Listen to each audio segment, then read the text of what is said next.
What's going on, my fellow Jedi and Padawans? Welcome back to another Jedi gaming video. Thank you guys so much for coming back to the channel, and if you guys are new, welcome. We are absolutely popping off with the community lately. Lots of new people joining, so welcome in, and just thank you for the support lately. Been absolutely nuts, all because of you guys. I love helping out my fellow Guardians with the game here. Now in today's video, I was going to go over and do a little rocket damage testing between some of our legendary rockets that we have, because usually people lately have been pairing them with Izanagi's Burden on our final bosses in GMs with Ralk during that fight. So went through, tested them with some different perks. Lots of them have explosive light. One of them has Vorpal on, just to see what kind of different damages we could get on these bad boys. So we went through, tested a couple that had enhanced perks as well, so we're going to cover all of that inside of this video. So right here are our 6 rockets that we tested out. First off, we have a Palmera B with auto loading holster and explosive light, both of those enhanced perks.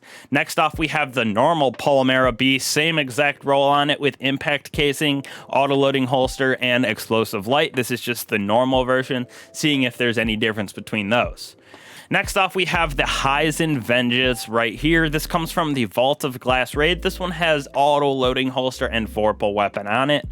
Next off, we have our Ascendancy, another one with explosive light on this bad boy right here. Next off, we have the Hothead Adept with field prep and explosive light, getting that extra little bit of damage when we pick up those orbs of power. Lastly, we have a red herring here with Killing Wind and Golden Tricorn. Golden Tricorn, when you get those kills beforehand with the weapon, it does give it a little damage boost, but it was not much, and it's harder to get this procced depending on if it's just purely DPS or if you do have enemies around. So I just did the normal Golden Tricorn. There is a Frenzy perk, but it also doesn't really add that much. The other ones are definitely better with Explosive Light or Vorpal. Alright, so to go over some of the damages that we got here when we were going through, I just went into the Lost Sector Perdition on Europa and took shots at the boss, that Minotaur inside of there, to see what kind of damage differences we could get between some of these weapons when they had that explosive light procced by picking up the orbs, and when not, comparing the differences with those, and then just seeing what our total damages are in general.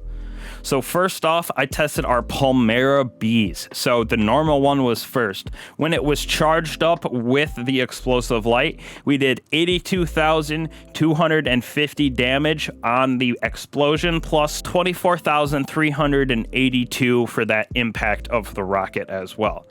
Now, for its normal version not charged up, it was at 65,800 plus 19,625. So that was for our normal rocket. Well, it was not with the enhanced perks.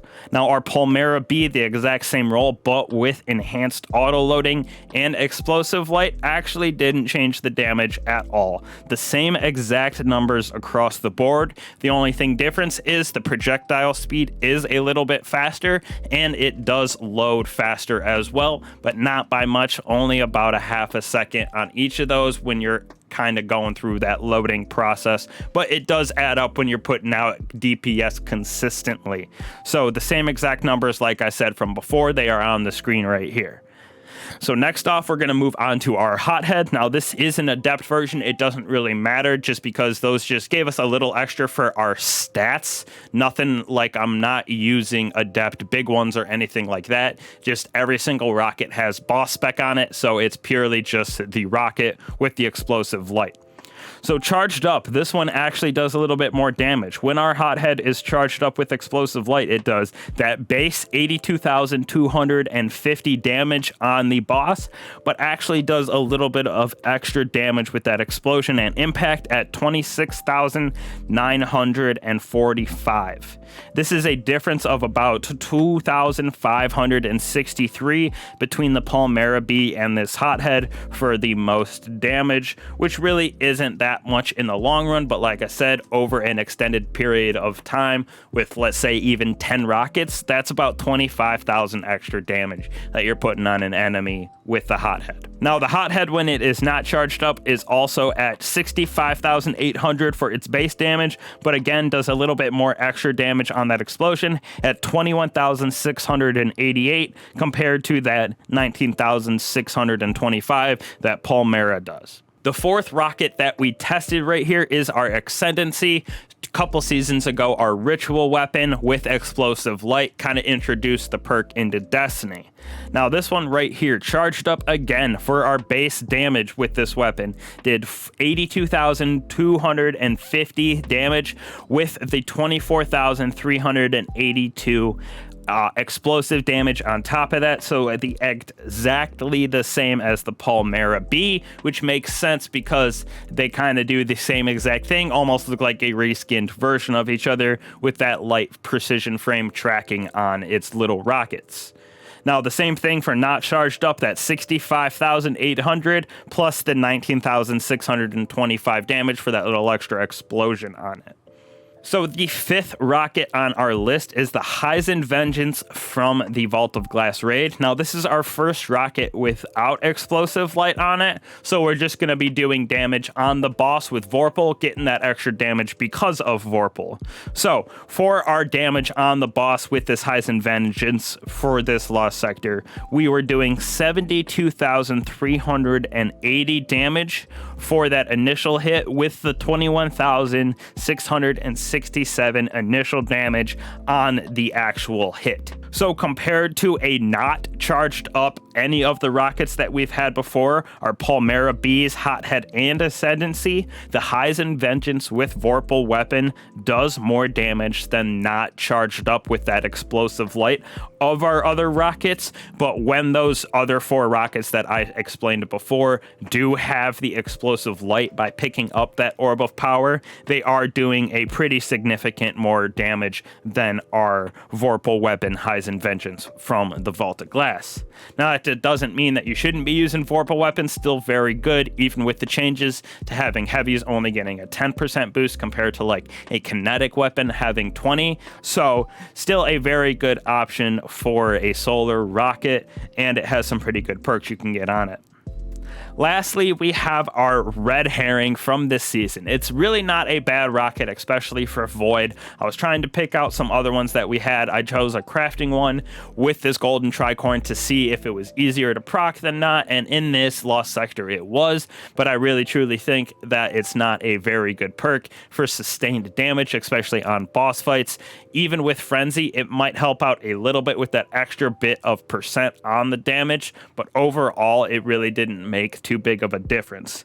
So with just the red herring doing damage on our boss within this Lost Sector, it was doing that base damage of 65,800, but it did have a little extra damage in that explosion at 19,716 compared to 19,625. So it's only about 90 more damage than a not charged up Palmera B had Hothead or Ascendancy. So the red herring with Frenzy or golden tricorn, I just don't think it's really it. Damage isn't there, especially compared to something where you can have that Vorpal on it in Heisen Vengeance, or the entry royale from our strikes that you can get, which is also a void rocket. Pretty sure that can roll with Vorpal, so that would be a way better option. I just didn't have one to test out, so I went with something that I could craft, getting incorporated this season's weapons too. So overall, in my personal opinion, Hothead still is probably the best with its perks that you can have on it. Field prep is super fast to get weapons reloaded when you're actually using them. So explosive light, field prep, impact casing on a Hothead is doing the most damage, but right behind it is the charged Ascendancy and charged Palmera Bs. With that Palmera B being able to reload faster and having a little extra velocity on its rocket, rocket, its overall sustained damage is probably going to be higher than all of our rest, even though the Hothead has a decent amount of extra damage on it. Being able to pump out more rockets faster with that auto loading and the velocity of the rocket with the enhanced perks is definitely helpful, but the Hothead rocket is still very, very good and very viable instead of having to grind up levels, and crafting really isn't it for me.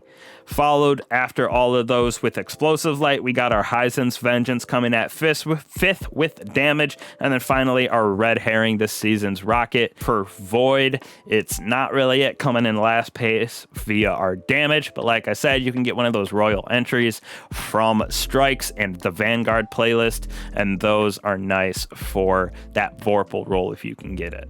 So hopefully this helped you guys out, kind of pick which rockets you want to pair with your Izanagis for DPS, anything like that, going in and doing some of that end game content. Thank you guys again so much for the support. I'll catch y'all in the next one. Peace.